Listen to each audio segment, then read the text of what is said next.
If you want to find the easiest way to make money online, come to Invest Fest and check out the Ticket Plug. Come join our ticket resale community. Don't sleep on us in the vendor marketplace. We aren't one of the headliners, but we have a life-changing opportunity for those coming to learn new ways to invest and build a business. It's time to learn how to sell tickets online and never in the streets. It's the Ticket Plug at booth number 421 at the vendor marketplace.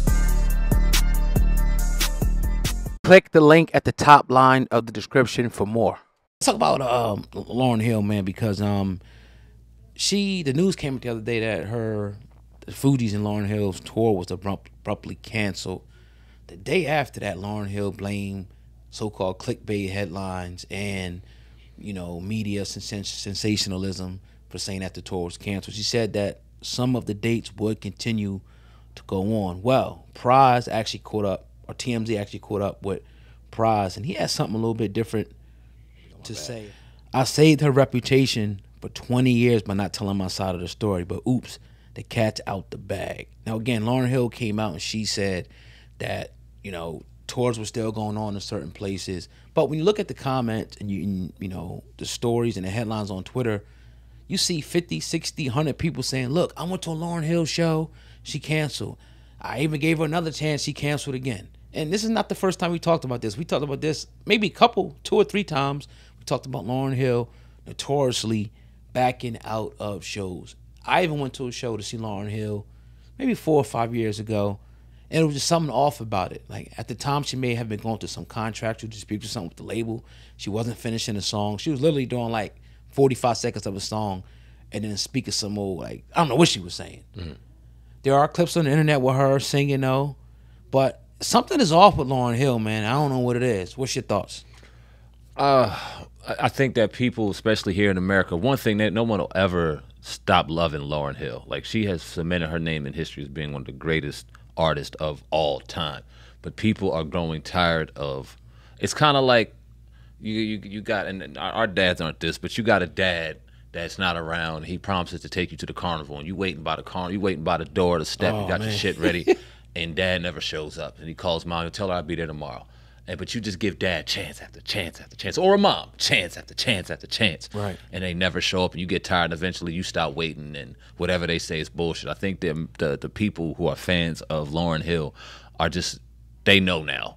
I mean, you got a tour of Word? Yeah, all right, we're not gonna buy tickets, and we starting to see that. You know what I'm saying? That does not take away the love, does not take away the affection, does not take away her legacy and history. But like you said, like you ended, Lauryn Hill got some things that Lauryn Hill needs to deal with. We ain't gonna speculate what that is because we don't know what that is. But there's a reason why she does not come out and give performances. There's a reason why there has been countless canceled shows over a span of years, possibly even over a decade now. Damn. Of canceled show after. I've been hearing this shit for a long time about Lauryn Hill canceling shows. And it doesn't seem like it's ever going to go away. You got her group mates now upset and frustrated. People out here frustrated. I believe she has something still going on. The Fugees has a tour going on overseas, out in Europe or the UK. We'll see if that happens. And yeah, man, it seems like just a pattern that will never go away with Lauryn Hill, unfortunately. So we always got the miseducation. We can throw that on whatever our streaming service is. We can enjoy those high vibrational sounds. And I think the 16, 17 bangers is on there. And the other 60 tracks that Fugees got, and we can keep it moving, man. Right now, one thing she pretty much gave an excuse. She said, last year I faced an injury that necessitated rescheduling some of my shows. Regrettably, some media outlets fall for sensationalism and clickbait headlines. They have created a narrative that have affected ticket sales on the North American portion of the tour. She said a couple other things, but it's just like, come on, the bullshit. She created a situation where people don't believe she's going to do any shows anymore. She created that. Yeah. She needs to hold herself accountable with all due respect. The media, okay, you very well could have been injured last year. I remember the video where she's like, you better be lucky I'm out here. Like, I remember, I mean, probably talking about that. You probably were injured, but this has happened so many times throughout the years that you can't fool anybody anymore. Sums up. We don't know what it is. We're praying for you, but it's more than just whatever it was on that one isolated day. What happened to Lauryn Hill? Because that album came out, what, 2001? 2002 maybe? Shit, nah, let's see. It had to. It had, I mean, My question is going to be though, when you find out, you know, when that album actually came out, what in the hell happened to Lauryn Hill in your opinion? I said it, and I don't know if you can agree. I would say that's one of the best hip hop / R&B albums of all time, bar none. I love it. You could put it on, and I was saying the other day that, look, imagine if we had 50 replications of Lauryn Hill as opposed to 50 replications of a Little Kim or Nicki Minaj. Things might just be a little different, you know what I mean, in the industry and in certain, you know, our culture might just be a little different. But she just completely kind of just fell back from the music. So what happened to Lauryn Hill in your opinion? Miseducated came out in 98. Oh my God. 98, wow. bro. 1998. I was in high school. Yeah, and it would be good. It would go down as one of the most classic albums of all time. What do I think happened to Lauryn Hill, to answer your question? I think that in combination with the nasty and the evilness that is in the music industry, her just wanting to do music and create music and realize that it was far deeper than just creating music, it kind of turned her away. On top of, and we don't know, and I say this with the utmost respect, her maybe dealing with some mental health issues. To what level, I don't know.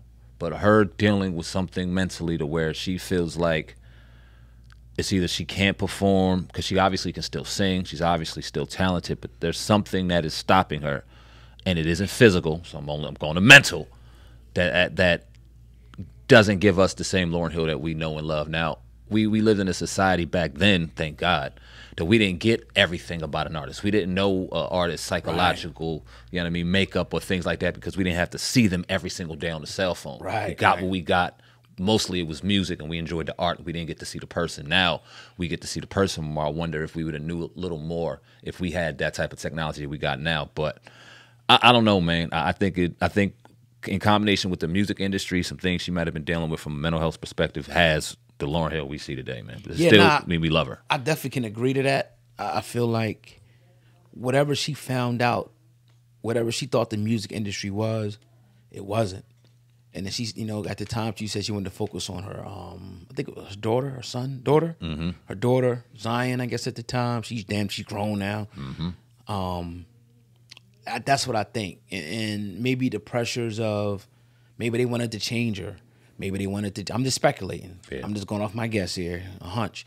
Maybe they wanted her to do a different type of music. Maybe they didn't want her to go down the neo, soul, Afro-centric, conscious, you know, route. Maybe they didn't want that. Maybe they felt like, you know, they wanted her to be Little Kim or Nicki Minaj type, or maybe she didn't want to take her clothes off. I'm just, you know, looking at the way that the industry kind of changed up, you know what I mean? And we got all these replications, you know, of these Nicki Minaj's now.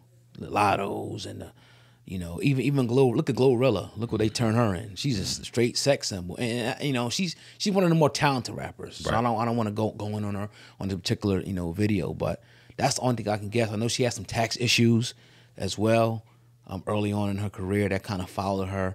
Some contractual issues with music, with the label, and all of that. And you've been in the music industry, you know that like it's not really what you think it is. Once you see how cutthroat it is. Yeah.